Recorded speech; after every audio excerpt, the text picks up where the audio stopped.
Good morning बच्चों। मैं रति Srivastava क्रॉसफेड girls college से आपकी कॉमर्स टीचर।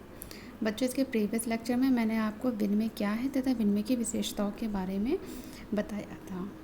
आज का हमारा टॉपिक क्या है? विनिमय के स्वरूप। आप ये चार्ट देखिए, इसमें दिया है विनिमय के दो स्वरूप माने गए हैं। पहला है प्रत्यक्ष विनिमय या वस्तु विनिमय तथा दूसरा है अप्रत्यक्ष विनिमय या मुद्रा विनिमय। फर्स्ट, प्रत्यक्ष विनिमय या वस्तु विनिमय।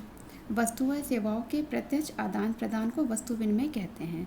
इसमें एक वस्तु का दूसरी वस्तु से बिना किसी माध्यम के प्रत्यक्ष विनिमय किया जाता है। प्रत्यक्ष विनिमय या वस्तु विनिमय क्या होता है? जब मनुष्य अपनी वस्तुओं या सेवाओं का आदान प्रदान प्रत्यक्ष रूप से बिना किसी माध्यम के करता है तो इसे वस्तु विनिमय या प्रत्यक्ष विनिमय कहते हैं। जैसे मान लीजिए किसी के पास गेहूँ है और उसे गुड़ चाहिए, और कोई और व्यक्ति है जिसके पास गुड़ है और उसे गेहूँ चाहिए, तो दोनों व्यक्ति क्या करेंगे? आपस में गेहूँ तथा गुड़ का आदान प्रदान करेंगे। तो वस्तुओं का यही आदान प्रदान ही वस्तु विनिमय कहलाता है। वस्तु विनिमय में क्या होता है? किसी भी वस्तु के बदले में कोई दूसरी वस्तु प्राप्त की जाती है। सेकेंड है हमारा अप्रत्यक्ष विनिमय या मुद्रा विनिमय। जब वस्तुओं या सेवाओं का आदान प्रदान मुद्रा के माध्यम से किया जाता है तो उसे मुद्रा विनिमय या परोक्ष विनिमय कहते हैं। इसमें मुद्रा की सहायता से वस्तुओं या सेवाओं का क्रय विक्रय किया जाता है, इसलिए मुद्रा विनिमय को क्रय विनिमय भी कहते हैं। मुद्रा विनिमय क्या होता है? जब विनिमय का कार्य मुद्रा के माध्यम से किया जाए तो उसे मुद्रा विनिमय कहा जाता है। इस मुद्रा विनिमय को हम लोग परोक्ष विनिमय या क्रय विनिमय के नाम से भी जानते हैं। इसमें क्या होता है? जो भी विनिमय होता है उसमें विनिमय का माध्यम क्या होती है? मुद्रा होती है। यानी कि जो भी हम क्रय विक्रय कर रहे हैं वो मुद्रा की सहायता से करते हैं, इसीलिए इसको हम लोग मुद्रा विनिमय कहते हैं। वस्तु विनिमय तथा मुद्रा विनिमय में कोई अंतर नहीं है, सिर्फ अंतर इसमें विनिमय करने की रीति का है। वस्तु विनिमय में क्या होता है? किसी भी वस्तु के बदले में हम लोग कोई दूसरी वस्तु प्राप्त करते हैं, और जबकि मुद्रा विनिमय में क्या होता है? कोई भी वस्तु जो प्राप्त हमें होती है वो मुद्रा के सहायता से होती है। अब हमारा नेक्स्ट टॉपिक है वस्तु विनिमय का अर्थ। वस्तु विनिमय एक ऐसी प्रणाली है जिसमें दो पक्ष अपनी आवश्यकता की वस्तुओं को एक दूसरे से बिना मुद्रा की सहायता के प्रत्यक्ष रूप से अदला बदल करते हैं। दूसरे शब्दों में वस्तुओं की प्रत्यक्ष अदला बदली को वस्तु विनिमय कहते हैं। वस्तु विनिमय क्या होता है? वस्तु विनिमय एक ऐसी प्रणाली होती है जिसमें कि दो पक्ष होते हैं, और दोनों पक्ष क्या करते हैं? अपनी आवश्यकता की वस्तुओं को एक दूसरे से बिना मुद्रा की सहायता के प्रत्यक्ष रूप से उसका अदला बदल करते हैं। वस्तुओं की जो प्रत्यक्ष अदला बदली होती है इसी को ही हम वस्तु विनिमय कहते हैं। जैसे कि यदि कोई व्यक्ति है, उसके पास गेहूं है और उसे कुछ कपड़ा चाहिए, तो वह ऐसे व्यक्ति की तलाश करेगा जिसे कपड़े के बदले में गेहूं की आवश्यकता हो। वस्तुओं का यही अदल बदल ही वस्तु विनिमय कहलाता है। अब नेक्स्ट है हमारा वस्तु विनिमय की परिभाषाएं।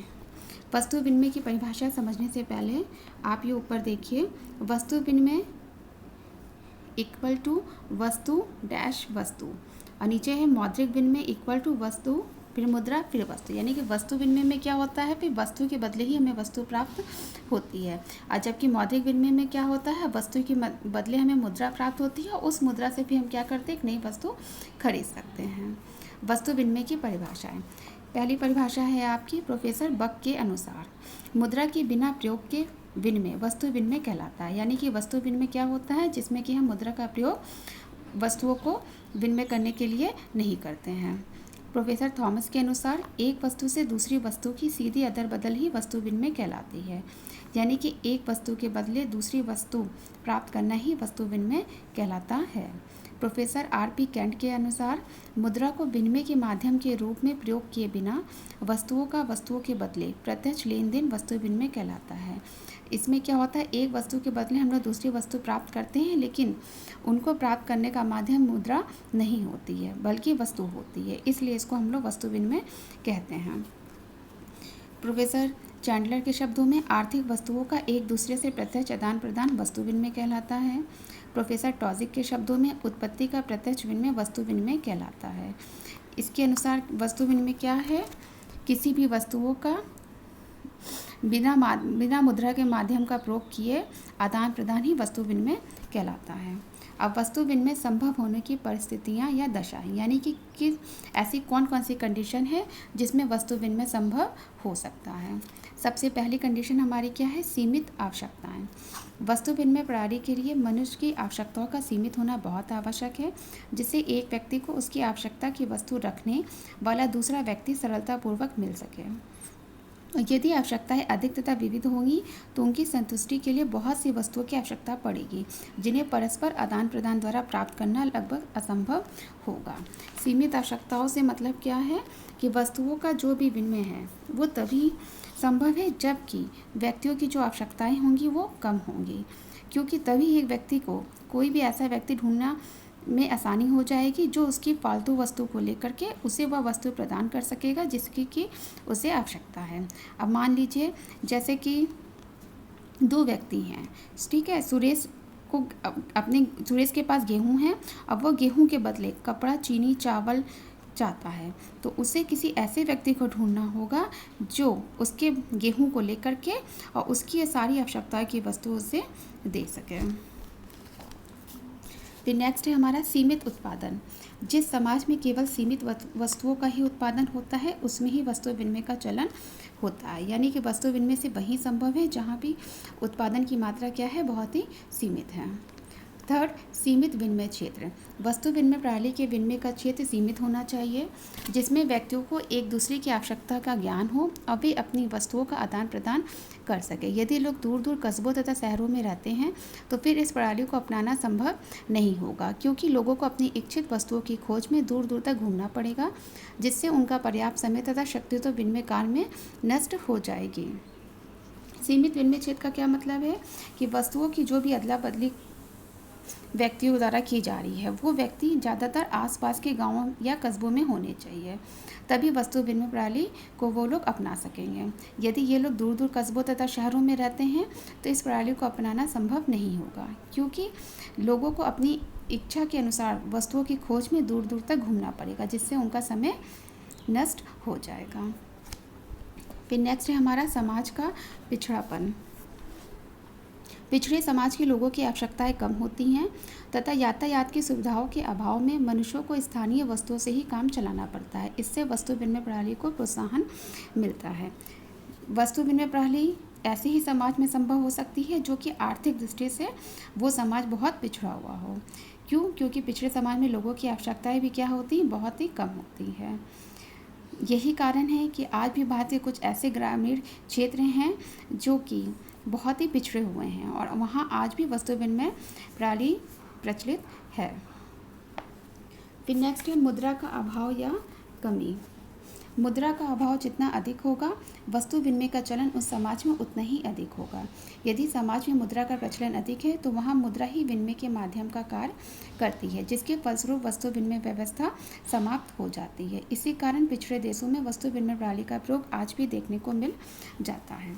मुद्रा का अभाव या कमी से क्या मतलब है कि जब समाज में मुद्रा चलन में नहीं होगी तो किसी भी वस्तु के मूल्य को आंकने के लिए कोई भी सर्वमान्य मापक नहीं होगा और लोग वस्तुओं को परस्पर विनिमय द्वारा ही अपनी आवश्यकताओं की संतुष्टि करेंगे। लेकिन जब मुद्रा चलन में होती है तो वह विनिमय के माध्यम का कार्य करती है, जिसके कारण लोग वस्तु विनिमय ना करके वस्तु का मुद्रा के साथ विनिमय करना शुरू कर देते हैं। इसीलिए देश में अगर प्रचलन में मुद्रा की मात्रा कम है तभी वस्तु विनिमय संभव हो पाएगा। फिर नेक्स्ट है हमारा दो पक्षों का होना। वस्तु विनिमय तभी संभव हो सकता है जबकि कम से कम दो पक्ष और वस्तुएं हो। एक पक्ष वस्तु देने को तैयार हो और दूसरा पक्ष उस वस्तु को लेने को तैयार हो, अर्थात दोनों पक्षों के पास एक दूसरे की इच्छित वस्तु का होना भी आवश्यक है। दो पक्ष वस्तुओं का विनिमय तभी हो सकता है जबकि कम से कम दो व्यक्ति होने चाहिए और दोनों व्यक्ति अपनी वस्तु या वस्तुओं को एक दूसरे को देने के लिए तैयार हो। कोई भी अकेला व्यक्ति अपनी वस्तुओं का विनिमय नहीं कर सकता है। फिर नेक्स्ट है परिवहन के साधनों का अभाव। यदि समाज में परिवहन के साधनों का पूर्ण विकास नहीं हो पाया है तो यह अभाव रहता है तो वस्तुएं एक स्थान से दूसरे स्थान पर शीघ्रता से नहीं भेजी जा सकती। लोगों को विवश होकर स्थानीय वस्तुओं से ही काम चलाना पड़ता है। ऐसी स्थिति में वस्तु विनिमय प्रणाली को बल मिलता है।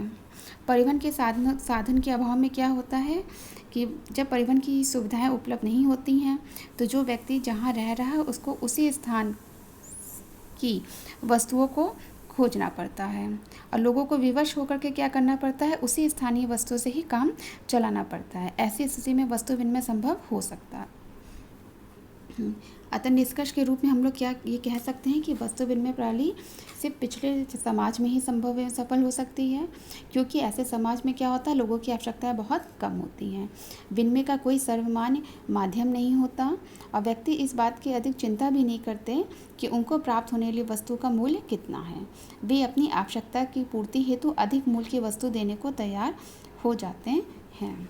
इसके बाद हमारा नेक्स्ट टॉपिक है वस्तु विनिमय प्रणाली के गुण या लाभ, जिसे हम आपको अपने नेक्स्ट लेक्चर में डिस्कस करेंगे। थैंक यू बच्चों।